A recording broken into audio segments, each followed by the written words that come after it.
وسلم وبارك عليه وعلى آله. بسم الله الرحمن الرحيم. نويت تعلم والتعليم والتذكر والتذكير والنفع والانتفاع والإفادة والاستفادة والحث على التمسك بكتاب الله وسنة رسوله والدلالة على الهدى والدعاء إلى الهدى والدلالة على الخير وابتغاء على مرضاته وثوابه. Amin ya Allah ya Rabbal Alamin. Yang saya hormati, saya muliakan khusus segenap jamaah Majelis Taklim Mushola Baitur Rahman Sempu Jemaah Pancoran Mas yang dimuliakan Allah Subhanahu wa taala.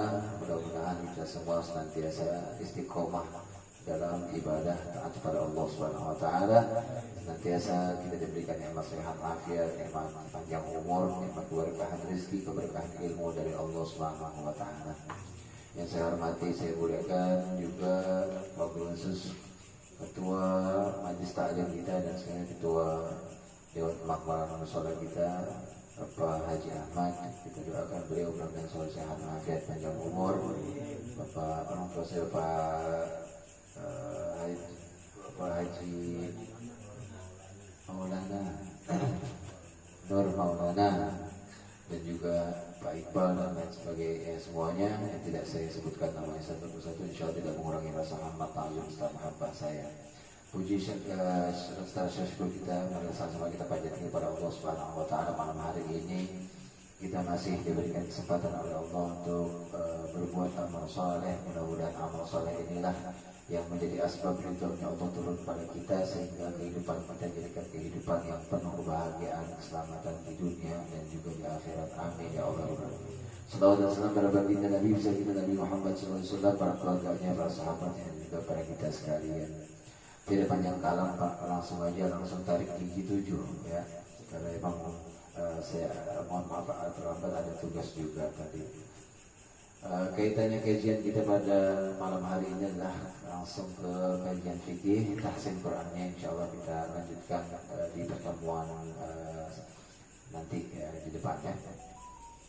Kajian fikih kita insya Allah kita bahas bagaimana supaya kita punya obrolan di pertemuan yang kemarin berkaitan. Yang akan kita bahas adalah sudah masuk kepada bab sholat, perkara sholat. Kembali lagi kita mengingat hadis Rasulullah SAW, awwalu ma yuhasabu indal abdi yawmal qiyamati as-salat.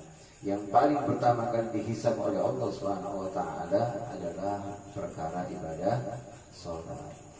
Idza salahat kullu sa'ir amali, idza salahat kullu sa'ir amali. Kalau baik salat kita, maka dianggap baik seluruh amal-amal kita, kebaikan kita yang lain.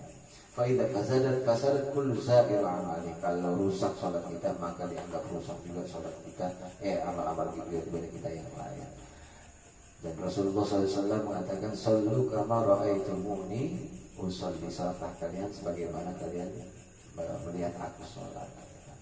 Bagaimana cara kita menyesuaikan salat kita sebagaimana salat Rasulullah SAW? Tiada lain dan tidak bukan kita mengikuti para sahabatnya baginda Nabi Muhammad SAW. Kita mengikuti para tabi'in, kemudian para ulama-ulama kita, warasatul anbiya, para ulama-ulama kita yang mengajarkan kita sampai ada di depan kita kitab-kitab yang alhamdulillah sampai sekarang manfaat buat kita pelajari. Mudah-mudahan kita yang belajar diberikan ilmu yang tafadhalan, ilmu yang diridhoi oleh Allah Subhanahu wa taala.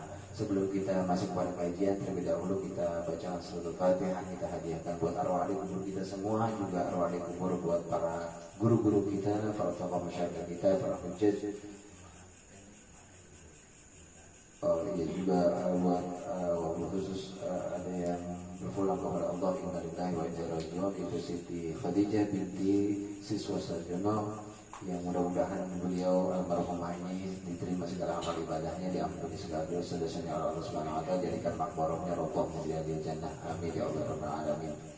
juga supaya kita dapat ilmu yang manfaat dari Allah. Kita baca surat Fatihah yang kita khususkan buat yang mengarang kitab ini adalah Mama Ajengan Kiai Haji Mastura bin Asal yang beliau adalah pimpinan Pondok Pesantren Al-Masturiyah di Sukabumi. Mudah-mudahan beliau senantiasa bercucuran rahmat dan maghfirah dari Allah Subhanahu wa taala, ditempatkan penuh nikmat di alam kuburnya, ditempatkan di sisi Allah di dalam surganya Allah Subhanahu wa taala. Kita yang belajar mudah-mudahan dimudahkan, dicerdaskan kita dalam mengambil manfaat daripada ilmu-ilmu yang dikarang dalam kitab kita di soal ini. Ala hazina wa kulli insan la hamdin nabi mustafa fi kulli hajatina. Al-Fatihah. A'udzu billahi minasy syaithanir rajim. Bismillahirrahmanirrahim.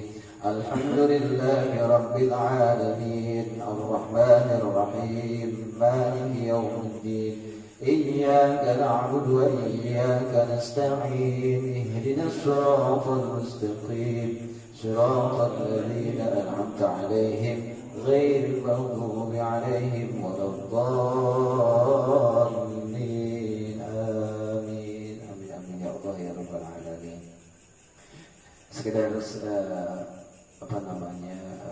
memberikan keterangan saja bahwa kitab ini yang kita bahas nantinya adalah kaitannya, mungkin yang kita bahas ada 3 bab ya. Bab yang pertama berkaitan tentang rukun sholat ya. Bab yang pertama tentang tata cara sholat ya, yang kita pelajari yang dalam kitab ini adalah dengan mazhab Imam Syafi'i.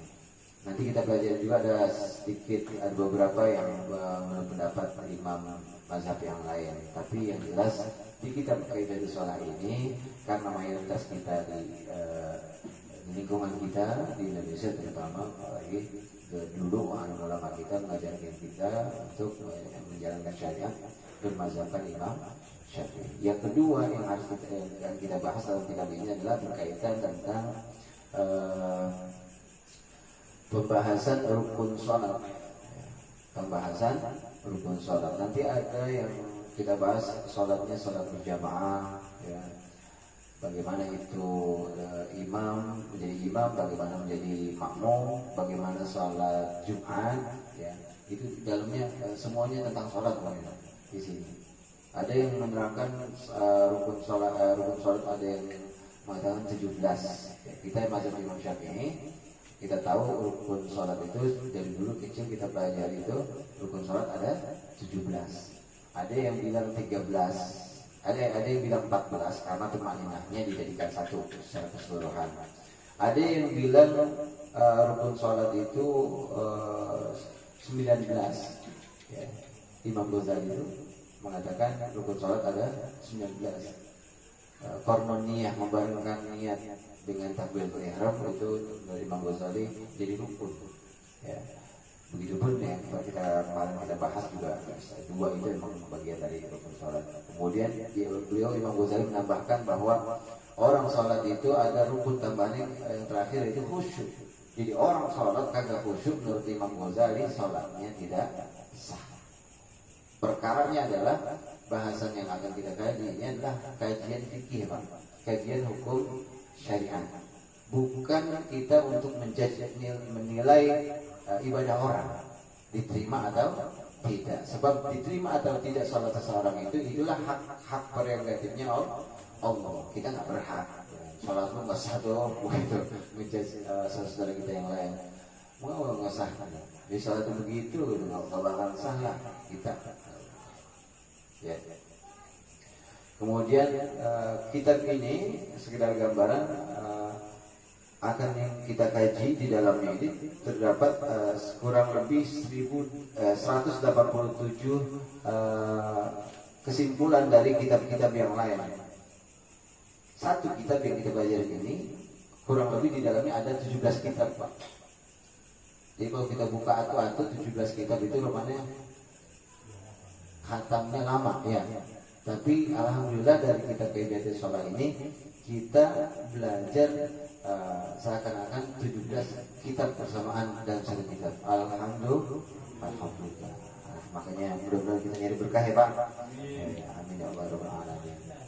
Langsung saja mukadimah. Alhamdulillah, segala puji bagi Allah alladzi ja'ala shalah, yang menjadikan salat tanha 'anil fahsya'i wal munkar. Hakikatnya salat itu dijadikan oleh Allah Subhanahu wa taala untuk mencegah dari perbuatan keji dan munkar. Kalau ada orang salat namun perbuatan maksiat dan dosa masih berlanjut, kalau kata alim ulama ya salat walaupun masih kriminal, walaupun masih maksiat, masih mengerjain dosa, masih mabuk, masih segala macamnya, ya nggak apa-apa dengan salat ya, tapi maksudnya bukan ngapa-ngapanya. Jangan sama sekali kagak salat, maksudnya gitu. Ya baiknya, makan orang sholat itu berarti dia cerminannya, yang harus perhatikan adalah cerminan dari sholatnya, dari sholat itu di kehidupannya maksudnya. Habis sholat harusnya jadi orang baik, ahli kebaikan. Kalau ada orang harus ngerjain hal kebaikan yang ibadah sholat, tapi setelah dia sholat masih mengamalkan amal-amalannya nggak baik, berarti ada masalah dengan sholatnya. Begitu maksudnya. Wassalatu wassalamu ala afdalil bashar. Salawat dan salam semoga tiba curah ke haribaan manusia yang paling mulia, seutama-utamanya ciptaan Allah, yakni Nabi Allah baginda Nabi besar kita Nabi Muhammad sallallahu alaihi wasallam, para keluarganya, wa ashabihi, dan para sahabatnya al-abrar yang menjadi ahli kebaikan. Fahadhi manqulat muhimmatin fi kaifiyati shalah. Adapun kitab ini berisi tukilan-tukilan dari beberapa pendapat, beberapa kitab fi kaifiyati shalah. Dijadikan satu kitab namanya kitab Kaifiyatus Shalah. Kaifiyatus Shalah itu sendiri artinya tata cara salat. Qad naqala asy-syekh al-alim al-arif billah, yang telah ditukil oleh guru kita Asy-Syaikh Al-Alim Al-Arif Billah Al-Hajj Muhammad Mastura, Hajian Muhammad Haji Mastura bin Ansar Al-Marhum. Ghafarallahu alaihi wa nafa'ana bihi wa ulumihi. Mudah-mudahan Allah senantiasa mengampuninya dan memberikan manfaat atas ilmu-ilmunya dari kitab ini. Amin ya Allah ya Rabbal alamin. Jadi dalam kitab ini semuanya tukilan. Enggak ada yang sifatnya pendapat pribadi Kiai Haji Mastura, enggak ada. Ya. Dia hanya menukil dari kitab-kitab yang ada. Jadi enggak ada pendapat beliau sendiri, enggak ada. Dia hanya kalau ibadah ngeresum. Dari sekian kitab diresum perkara yang kaitannya menjelaskan tentang perkara sholat. Jadi kita nggak perlu membaca kitab yang ada berapa tadi? 17 tadi. Ya, semua kitab yang menjelaskan tentang sholat ada di insyaallah ada di kitab sholat. Bismillahirrahmanirrahim, dengan menyebut nama Allah yang Maha Pengasih lagi Maha Penyayang. Doain saya Pak, ini mudah-mudahan 3 minggu ke depan saya sedang ini makanya saya tulis ulang ya. Nanti di bawahnya akan ada artinya. Nanti kalau sudah selesai insyaallah saya bagi-bagi ke bapak-bapak semua ya. Qala ulama. Nah, oleh sebab itulah di kitab ini yang langsung dijadikan narasumber adalah para alim ulama, bukan pendapat beliau. Qala ulama, berkata para alim ulama rahimahumullah, mudah-mudahan merahmati Allah akan mereka semua. Berkata apa para alim ulama kita? Man sholat, siapa yang sholat jahilan, dengan kebodohan, artinya nggak pakai ilmu, nggak punya ilmu. Sholat nggak pakai ilmu. Bikaifiyatil wudu, dari tata cara wudu, wassalah, maupun tata cara salat. Jadi orang kalau nggak punya ilmu, ya, ilmu wudu, ilmu salat, lam tasihha salatuhu, maka ulama mengatakan tidak sah salatnya. Ya. Kenapa tidak sah? Sebab hadis Rasulullah SAW, setiap amal ibadah, setiap perkara kebaikan, kalau tidak dilandasi dengan ilmu, a'maluhu mardudatun la tuqbalu. Amal ibadahnya, perbuatannya ditolak, agar diterima sama Allah Subhanahu wa taala. Itu hadis Rasulullah SAW. Makanya utlubul ilma minal mahdi ila lahdi, tuntutlah ilmu dari buayan ibu sampai ke liang lahat. Enggak ada batasan gitu.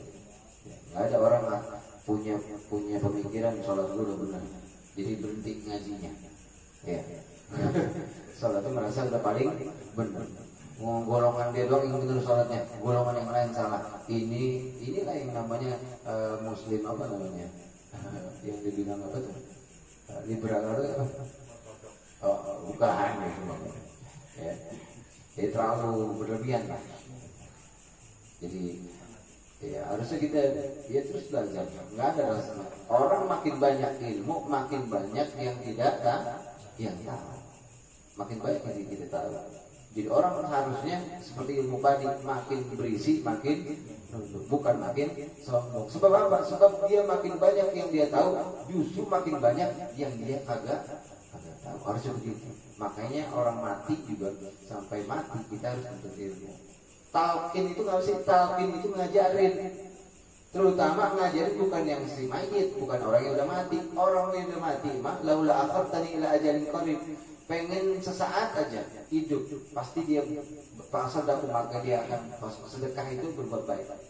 Pasti dia pengen mintanya, pasti dia minta kesempatan untuk sesaat berbuat baik. Tapi kesempatan gak habis, belajar pun udah gak bisa. Gitu, Pak. Jadi talqin itu hakikatnya buat yang masih hidup, dia ngajarin yang hidup. Kita mau kadang-kadang orang baca talqin di kuburan, boleh talqin itu mah buat yang mati, begitu. Padahal itu ngingetin kita bahwa kita pun bakalannya kayak si mayit bakalannya idza ja'akal malakani. Ingat yang masih hidup nih, yang udah mati di bakalannya dia terlihat dua malaikat, Munkar wa Nakir. Bakalannya ada pertanyaan di alam kubur, marrabbuka wa man nabiyuka wa ma dinuka wa ma qiblatuka wa ma imamuka wa ma ikhwanuka. Udah dibocorin tuh. Gitu. Cuman perkaranya orang bisa jawab itu semua apa kagak tergantung dari amal ibadahnya dari yang sekarang. Itu udah apa dah? Kalau tadi marrobuka Allahu Rabbi masih bisa jawab itu. Wa man nabiyuka Muhammadun Nabi. Ya, Nabi Muhammad dan nabiku. Ya kita hafalin sekarang. Ya. Tapi kan pada akhirnya wallahu alam yang di sini masih doain mudah-mudahan semuanya pada bisa jawab itu semua di alam kubur. Kalau jawab itu semuanya udah langsung surga itu. Di alam kuburnya udah dapat bagian daripada taman-taman surganya Allah Subhanahu. Nikmat kubur udah pasti. Seluas pandangan mata, nggak ada habisnya, nggak ada putusnya. Tuh di alam kubur itu udah segitu tuh. Ya, ditemenin sama apa? Sama bidadari. Saya menjadi bidadari. Al-Quran, bacaan Quran. Tuh di sini semua tuh jamaah Baitur Rahman tuh begitu semua. Ya, jangan putus ngajinya ya Pak. Saya juga masih ngaji, malam bapak ngaji, malam Sabtu saya ngaji. Mau taklim doang begini, orang juga perlu ngecas. Ilmu dicondohin, ya batai habis lah, soal. Ya, saya juga ngaji juga sama. Ya, disalah-salahin sama guru, ya wajar, namanya kita lagi belajar. Jangan pakai ngambek disalahin sama guru. Dan saya juga ngaji begitu deh, disalah-salahin sama guru. Iya emang kita jatuhnya murid mah tempatnya. Iya bener juga ada. Salam. Iya maksudnya, iya udah siap-siap baik, namanya jadi murid mah udah terima baik, yang penting dapat berkah, dapat ridhonya guru, begitu baik udah niatin. Maka orang lagi belajar walaupun tidur pulas begitu, tapi gurunya ridho, turun ilmunya. Ya. Mandang guru, mandang kiai, belajar benar tekun segala macam, pulang diomongin, itu yang jadi bejat. Kagak ketemu di surga. Gitu. Orang-orang apa namanya takzim sama guru, tahu sebabnya mandang guru pahalanya 1000, salimah nama guru pahalanya 1000, ya. Nyiapin kebaikan dari buat guru pahalanya 1000. Itu nggak ada rasa buat guru. Tapi kalau kita omongin di akhir majelis, ya sama bebo angus semua. Sebab apa?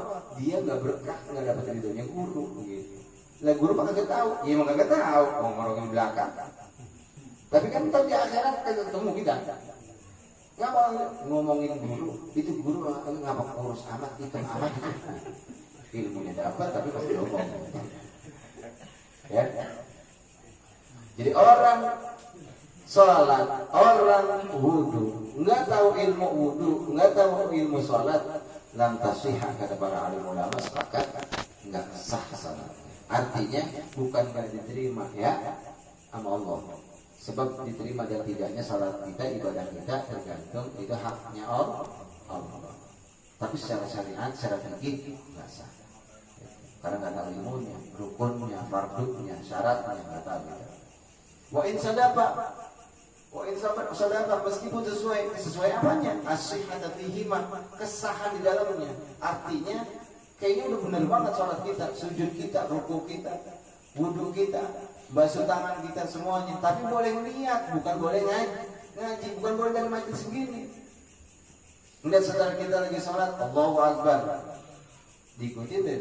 Yang penting kita sesuai itu yang dikerjain sama orang sholat dia kerjain. Tapi itu baru ilmunya boleh melihat, bukan ilmu boleh ngaji, mengkaji gitu.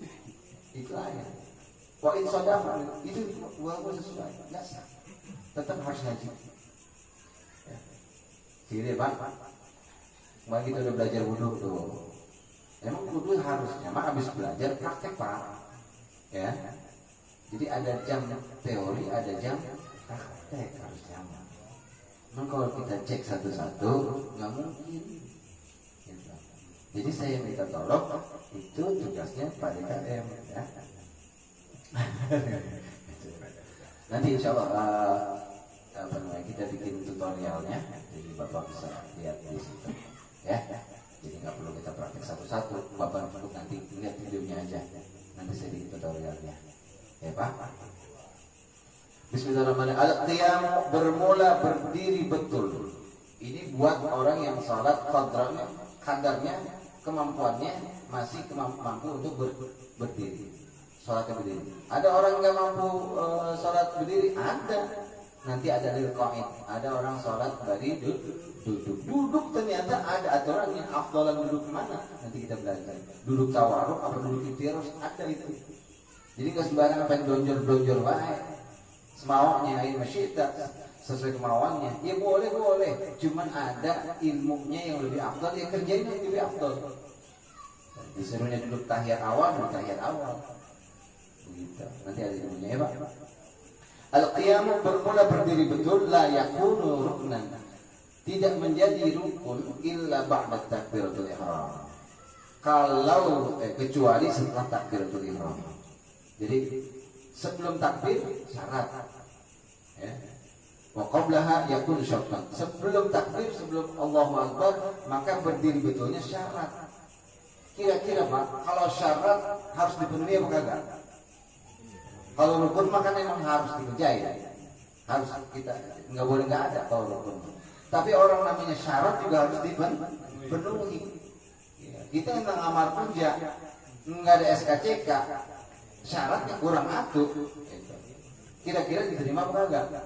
Gara-gara SKCK doang, ketahuan orang baik apa kagak diterima kita. Nah begitu pun orang sholat berdiri betulnya sebelum takbir itu syarat sholat. Bagaimana itu berdiri betul? Dikatakan berdiri betul. Wa yahsul qiyam binasbi faqali zahi ay nizamihi, berlurusan antara tulang leher sampai ke bawah. Lurus. Jadi kalau ada orang sholat berdirinya doyong ke sana, atau memang sengaja digoyang-goyang begini. Ada yang nyamping begini. Ada. Ya. Padahal berdiri betul itu berasanya seperti kata Al-Imam bilang, seperti kayu yang tertancap di dalam tanah. Kayu kira-kira kalau nancap di tanah goyang apa enggak? Goyang apa enggak? Nah orang sholat berdiri begitu jangan goyang-goyang. Saat saya khususnya begitu. Pokoknya sekarang ada ilmunya begitu pokoknya. Saya mau tahu. Ya, dia memang la yukallifullahu nafsan illa wus'aha. Sesuai kemampuan kita, kadar kita ibadah itu masing-masing sesuai kadar kita. Kalau kita masih mampu untuk berdiri betul nggak goyang-goyang, usahakan karena itu syarat. Begitu maksudnya. Itu belum takbir itu. Jadi orang kalau belum mau sholat, belum takbir, berdiri betulnya kudu benar-benar dulu, jejak dulu, jangan goyang-goyang dulu, baru takbir. Kalau sebelum takbirnya aja kudu berdiri betul, apalagi sudah takbir, maka berdiri betulnya jadi rukun sholat. Jadi rukun sholat. Perkara kalau rukun sholat, kalau nggak dikerjain, orang masih goyang-goyang baik, kagak jejek, nggak kayu nancap dalam tanah, berarti itu orang nggak ngejalanin rukun sholat. Kalau nggak ngejalanin rukun sholat secara fikih, secara kajian syariat, nggak sah salat. Bukan. Namanya galak amat ngajarin begini, bukan galak. Emang siapa lagi kita mau ikutin? Kalau sholat kita pengen kayak Nabi ya begitu. Ya, jangan mau saya enakin berubah gitu. Yang penting gue sholat, yang penting sholat saja gitu. Yang penting sholat penting. Ya Allah. Sama yang ngomong kan nggak lebih baik daripada yang mendengarkan. Sama. Ada juga lalainya yang manusia. Kul bani Adam khata'un, setiap manusia punya kesalahan, dosa. Wa khairu khata'in at-tawwabun. Dan orang yang kalau punya dosa, sebaik-baiknya manusia yang punya dosa, punya kesalahan, at-tawwabun, orang yang mau bertaubat. Saat kemarin saya nggak tahu nih yang begini-begini, saya baru tahu sekarang. Insya Allah saya doakan mudah-mudahan Allah dimaaf sama Allah Subhanahu Wa Taala. Dimaklum sama Allah Subhanahu Wa Taala. Karena kita orang kagak tahu. Bahayanya makanya orang yang tahu pertama keuntungannya pahalanya double karena amalannya udah pakai ilmu, udah pasti diridhoi sama Allah. Ya. Kebalikannya orang beramal tanpa ilmu, kata Nabi Muhammad bak udah ditolak kagak diterima. Coba ya. Emang ada yang ditolak tapi diterima? Ada. Ustaz kalau dikasih amplop nolak dulu, tapi diterima. Tapi jangan dicontoh ya, Pak. Jangan dicontoh.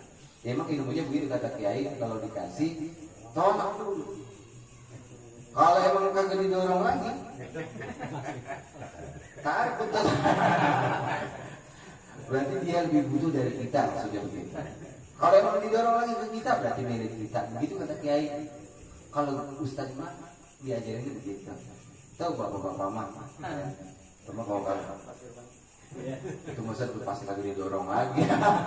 Enggak gitu. Kita harus luzon lah. Rezeki mah dari Allah. Dari Allah. Ya Pak. Nah, jadi berkaitan berdiri betul. Ini untuk orang yang sholat berdiri betul. Ada pertanyaan di sini Pak? Berdiri betul? Bisa ya? Paham ya? Jelas? Enggak goyang? Enggak miring? Enggak ada yang depan? Enggak ada yang belakang. Lurus selama sesuai dengan kemampuan kita. Kalau emang kemampuan kita kadar berdiri betulnya sakit ini belakang cuma begini bisanya, ya udah sesuai kadar kemampuan. Yang penting kita berusaha. Bahkan ada orang saking pengen betul-betul sholat, dia beranggapan dirinya masih kuat, maka dia nyender ke tembok, nggak jadi masalah. Atau dia bersender sama anaknya, sama siapanya, dia mau berdiri di bahu dipapang gitu untuk berdiri, nggak jadi masalah. Arti dia lebih pengen ibadah itu terbaik, ibadah kepada Allah Subhanahu Wa Taala. Jangan kayak orang sholat sunat tarawih, kadarnya mampu, baru 7 rakaat 8 rakaat udah duduk sholat tarawihnya. Coba itu ada nggak yang begitu? Agak ada sini mah, kan saya bilang di sini mah cakep semua, di Mampang no, cuman pindahan dari sini, cuman pindahan dari sini, sama baik. Pak, 10 menit lagi, buat ya, mereka yang buat, coba. Setelah berdiri betul, ini sebelum takbir Pak, sebelum. Orang harus memenuhi syarat-syarat salat ini. Kita baru masuk syarat salat. Orang sebelum takbir harus memenuhi syarat ini kalau mau salat. Setelah berdiri betul, ayyifarriqa qadamai wa yusannu, dan disunnahkan. Sunnah Nabi ngerjain. Ayyifarriqa qadamaihi bisyibrin, memisahkan kedua kaki sekira-kira sejengkal. Au shibrain, dalam keterangan yang lain 2 jengkal. Nanti berdiri betul. Tapi jangan berdiri terus pada begini ntar ya.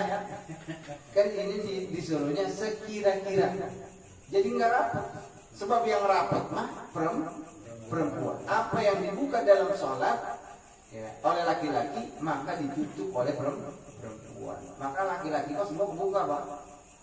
Sujud juga kaki di belakang buka Pak. Berapa banyak itu orang laki sujud kakinya pada rapat, itu perempuan. Ada yang ikhtiatan takut karena emang apa namanya, kalau misalkan dia nggak tutup, dia punya busana, dia punya pakaian laki walaupun laki-laki, takutnya kebuka ngablak-ngablak gitu.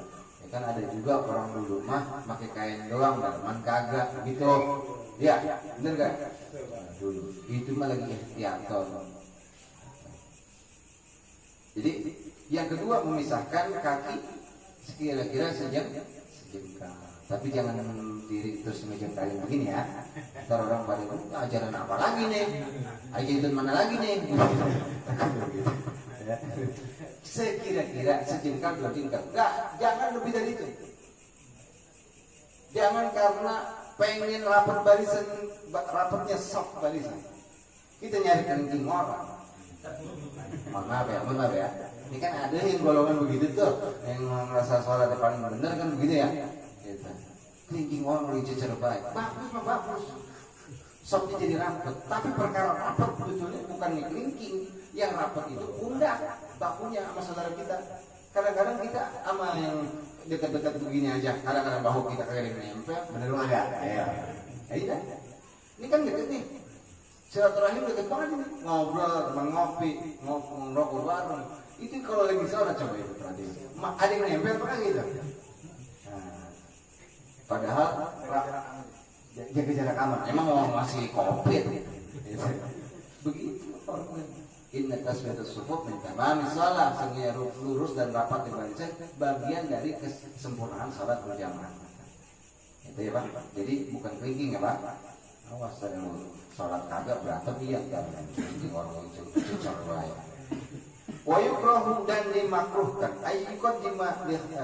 ayyuqaddima ihda rijlaihi al-ukhra, mengedepankan salah satu di antara dua kakinya. Kaki kanan kan yang lebih maju atau kaki kiri yang lebih maju, makruh hukumnya. Di antara aja sama. Maka ada orang sholat gini coba ini. Maka itu kudu jelas bangun masjid, bangun musola itu kudu diinin dulu kiblatnya. Kalau emang udah kebangun, ntar dicari lagi apa namanya, udah lama gitu kan katanya rotasi bumi berputar terus kayak gravitasi ngaruh ke apa namanya ke arah kiblat. Nanti diukur lagi lepas itu selalu setiap tahun begitu. Maka jangan kayak di mana ada juga tuh musola yang lain orang sholat dia sholat lain sendiri, ribet juga itu. Dia kata siapa yang ngukur itu? Takutnya emang tanahnya miring ke sono, nggak bisa ke sono. Jadi bukan bisa sampai kanan kiri kosong. Wa yukrahu ayat siko qadamaihi, dan dimakruhkan merapatkan kedua kakinya. Itu justru kena hukum makruh. Jadi rapat begini makruh. Itu kedua, memisahkan kaki kira-kira jengkal atau 2 jengkal. Al-itraq yang ketiga, syarat orang mau sholat, al-itraq menundukkan pandangan. Jadi orang sholat itu matanya nggak boleh ke depan, nggak ke samping. Matanya hanya tertuju ke tempat sujud. Yang ngeliatin imam baik, apalagi ngeliatin kaos orang Ronaldo, Ajinomoto, liatin baik. Nggak ada khusyuk bakalannya. Ronaldo sholat. Lihatin mata kita, pandangan kita hanya ke tempat sujud. Al-itraq itu syarat sholat, menundukkan pandangan. Aqrabul khusyuk, karena yang demikian mendekatkan kita kepada kekhusyuan. Insyaallah. Wa aqadul basar, menjaga pandangan. Wa liyakun basarihi maqsuran ala mushall, hanya memfokuskan pandangannya ke tempat sholatnya, ke tempat sujud. Alladzi yusalli alaihi, yang dia pakai untuk sholat. Kalau ada sajadah, makanya pakai sajadah. Ya. Jadi sajadah sekarang kan perkaranya, alhamdulillah udah ada garis-garis lagi Pak. Kayak dulu tuh, yang pakai garis satu orang satu. Akhirnya pada renggang semua itu Pak. Udah gitu depannya ada gambar apa tuh, kayak kalau difokusin nanti gitu, kayak macan ini kayak maung gitu. Ini lagu di Nasrani Pak sampai masuk ke hal yang begitu Pak. Belum setan dari masuk. Makanya orang ngerenggangin kaki juga gitu. Saf terlalu renggang gampang masuk setan. Maka orang salat itu nanti ada bacaannya. Itu menundukkan pandangan. Fa ilam yakul lahu musalla, kalau dia tidak ada sajadah atau segala buat sholat, fal yaqrab min jidal haid, maka deketin tembok. Maka orang sop yang pertama itu insya Allah khusyuknya lebih fokus sholatnya dibanding orang sholat di belakang. Karena apa? Sholat di belakang pandangannya pasti kemana-mana kan. Udah gitu utang lagi udah pasti kemana. Kalau udah depannya tembok, udah nggak ada lagi, nggak usah mana, udah terbatas pandangannya. Ya kepau-pau. Insya Allah kalau di Baitur Rahman semuanya kan ini di sop pertama semua ya. Emang kagak ada lagi. Terus kemarin subuh keluar-luar, emang belum dikunci, belum dibuka kuncinya. Fa'in dzalika yukassir masafatul basar, itu meringkas menyempitkan pandangan. Wa yamna'u tafarruq al-fikri, kalau orang salat nunduk pandangan ke tempat sujud, maka akan menghilangkan dari terpecah belahnya pikiran. Maka orang khusyuk itu kan kecil-kecil itu kan sedikit-sedikitnya, kalau kita mau pas takbiratul ihram dong Pak. Kesononya kadang-kadang pikiran berpecah Pak. Enggak boleh apaan lewat, enggak boleh. Ada cecak buntutnya 3, ngeliatin baik gitu. Oh, ini lewat doang. Kagak kita sholat antara kita sama Allah, cecak enggak ada urusan. Tapi kan ada kucing lewat ya, kucing lewat. Udah belum madang, piring udah masih di meja, karena dia yang makan dia daripada begitu besok. Khabar Khumail bi isnadin jaidin atani bi siwakin afdal min sab'ina rakaat bila siwak. Ini kita bahas nih. Yang waktu perkara siwak ya, siwak. Ya, masih ingat Pak? 2 rakaatnya salatnya seseorang dengan dia bersiwak terlebih dahulu itu pahalanya seperti orang mengerjain 70 rakaat dibandingkan dia salat 1 rakaat kagak pakai siwak. Ya, ini kan baru lekar dulu nih, amal buku tuh, gampang tapi sudah itu kan besok gue bersiwak semeter lah. Sebab ilmu mah kalau udah dapat kudunya dikerjain. Bersiwak, udah tulis nomor berapa itu berarti syaratnya? Menundukkan pandangan, terus nomor berapa itu? Menundukkan pandangan 3. Yang keempat bersiwak. Orang sholat itu syaratnya bersiwak. Oh Allah ridho, malaikat ridho. Siwak itu luar biasa Pak. Utamanya salah satunya adalah yang kita bersihkan gigi, tapi efeknya ke mata. Itu siwak ternyata. Masya Allah. Pokoknya 70 keutamaan kalau diutamain, kalau diutara itu keutamaan siwak kagak kelar bersubuh kita. 70 keutamaan. Insya Allah dah ada. Waqratul a'udzu binnas, orang salat syaratnya baca qul a'udzu atau isti'adzah lah, berlindung kepada Allah. Maka ada orang Allahumma inna a'udzubika min hamazati syaitan a'udzubika min ayyahdurun, atau baca qul a'udzu binnas sampai selesai kalau bisa. Qul a'udzu binnas malikin nas ilahin nas syarrul waswasil khannas. Selesai.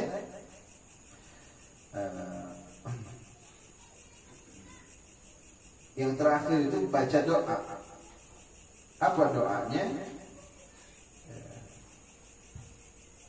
Ruwaina ansat, ada hadis Rasulullah SAW. Inna rajulan ja'a ila shalah, ada seorang pemuda datang untuk menunaikan salat. Wa Rasulullah SAW, sedangkan Rasulullah SAW yusolli, sedang salat. Jadi istilahnya makmum masbuk, makmum ketinggalan. Rasul lagi salat, dia baru mau masuk salat, mau ikut. Perintah ila shaf, ketika dia sampai ke barisan, Allahumma atini afdalal ma tu'ti ibadika shalihin, dia baca. Ini juga menunjukkan bukannya Rasulullah salat di kagak khusyuk, karena nganjurin baca ini sebelum salat. Artinya ini orang doanya kedengeran ketika Rasul lagi sedang salat. Bukan artinya Rasulullah agak khusyuk, nggak bisa ditolerir, nggak bisa diragukan lagi kalau Rasulullah kalau lagi sholat mah pasti khusyuk. Kenapa ini dijadikan barometer kita orang yang sholat mesti kena syarat ini baca Allahumma atini afdalal ma tu'ti ibadika sholihin? Ada sunnah qauliyah, ada sunnah fi'liyah, ada sunnah takririyah, ketetapan dari Rasulullah SAW. Ya. Itu ditentang Rasulullah SAW. Sekali lagi, bukan artinya Rasulullah kagak khusyuk. Doanya Allahumma atini afdola, Allahumma atini afdola ma tukti ibadikas sholihin. Ya paling apa? Nanti minggu depan kita cek lagi. Allahumma atini afdala ma tukti ibadikas sholihin. Kenapa harus kita baca? Falamma qada Rasulullah SAW, ketika Rasulullah SAW selesai dalam sholat dalam melihat sholatnya, qala man yutakal lima alifan, siapa tadi yang mengeluarkan kalimat itu? Siapa yang tadi baca doa itu? Ya. Ana ya Rasulullah, berkata anak muda itu kepada Rasul, saya ya Rasul. Qala idza yuqra jawabuka wa tastashhida fi sabilillah ta'ala. Orang timbang baca itu doang sebelum sholat sebagai jadi maka yang dijadikan syarat sholat, itu pahalanya seperti orang berkurban dengan hewan kurban yang paling baik, yang paling bagus, yang paling gede. Yang paling gede di sini apa? Kira-kira korban. Tapi ya, iya, gede dikit nggak ada lagi. Yang 1 ton, 2 ton. Ya. Seperti orang yang berkorban dengan hewan kurban yang paling bagus. Potas tasyidah bisabilillah ta'ala. Pahalanya orang baca ini sama dengan pahalanya orang yang mati syahid di jalan Allah. Pak, gede nggak pakai kira Pak? Itu nafasnya dikit banget doa. Tapi kalau kita baca itu pahalanya luar biasa. Kalimatnya segitu doang. Allahumma atini afdala ma tu'ti ibadikas sholihin. Setelah baca qul a'udzu birabbil nas. Itu saja kajian kita pada malam hari ini, Pak. Yang pertama, ya artinya kita lagi belajar syarat orang sebelum mengerjakan sholat. Yang pertama, berdiri betul, ya. Yang kedua, memisahkan kaki shibrin atau shibrin sejengkal atau 2 jengkal. Yang ketiga, menundukkan pandangan, ya. Yang keempat, bersiwak. Yang kelima, membaca qul a'udzu birabbin nas. Yang keenam, baca doa Allahumma atini afdala ma tu'ti ibadikas sholihin. Banyak amat itu. Kalau jadi sholat ya syarat itu. Tapi begitulah Pak. Supaya kita sholat kita ada kekhusyuan, kita kerjain syarat ini. Sebab orang lantaran langsung Allahu Akbar, itu di mana letak kekhusyuan dia dapat? Dia belum siap-siap. Syaratnya nggak dikerjain. Ya. Nah, kalau nggak buru-buru saja, imam udah mau salam itu, masuk ya salah situ lah, makanya datang pas ada waktunya. Bahkan kalau bisa sebelum azan udah di masjid udah mau sholat, percis kayak jamaah musola Baitul Rahman.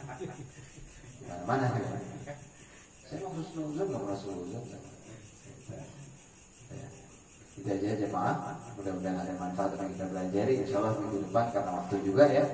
Insya Allah minggu depan kita bahas kembali, kita ulas kembali. Ada yang mau dipertanyakan, nanti sambil kita ngopi sambil kita santai ya.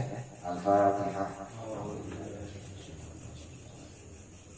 Alhamdulillahirabbil alamin, Ar-Rahmanir Rahim, Maliki yaumiddin. إياك نعبد وإياك نستعين اهدنا الصراط المستقيم صراط الذين أنعمت عليهم غير المغضوب عليهم ولا الضالين رب اغفر لي ولوالدي آمين آمين يا رب. استغفر العظيم الحمد لله يا معبود. اللهم صل على سيدنا محمد في الأولين والآخرين وبارك وسلم رضي الله تبارك وتعالى سيدنا أصحاب رسول الله أجمعين. الحمد لله رب العالمين. اللهم صل على سيدنا محمد وعلى آل سيدنا محمد.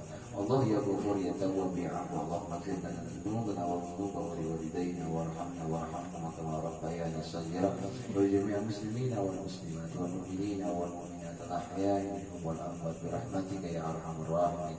اللهم إنا نسألك علما نافعا ورزقا واسعا وعملا متقبلا. اللهم إنا نعوذ بك من علم لا ينفع ومن قلب لا يخشع ومن نفس لا تسمع ومن دعوة لا يستجاب لها. اقض حاجاتنا يا الله وحصل مقاصدنا يا الله. اللهم ارزقنا رزقا حلالا طيبا مباركا فيه بغير شر منا. ربنا هب لنا من الصالحين. اللهم اجعلنا واولادنا واهلنا من اهل الصلاه واهل الخير واهل الصداقه واهل السعاده واهل القران واهل الجنه. امين يا رب العالمين. ربنا اتنا في الدنيا حسنه وفي الاخره حسنه وقنا عذاب النار.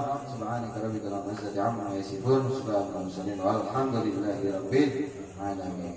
Kurang lebih mohon maaf salah kata salah sikap dari saya. Wassalamualaikum warahmatullahi wabarakatuh.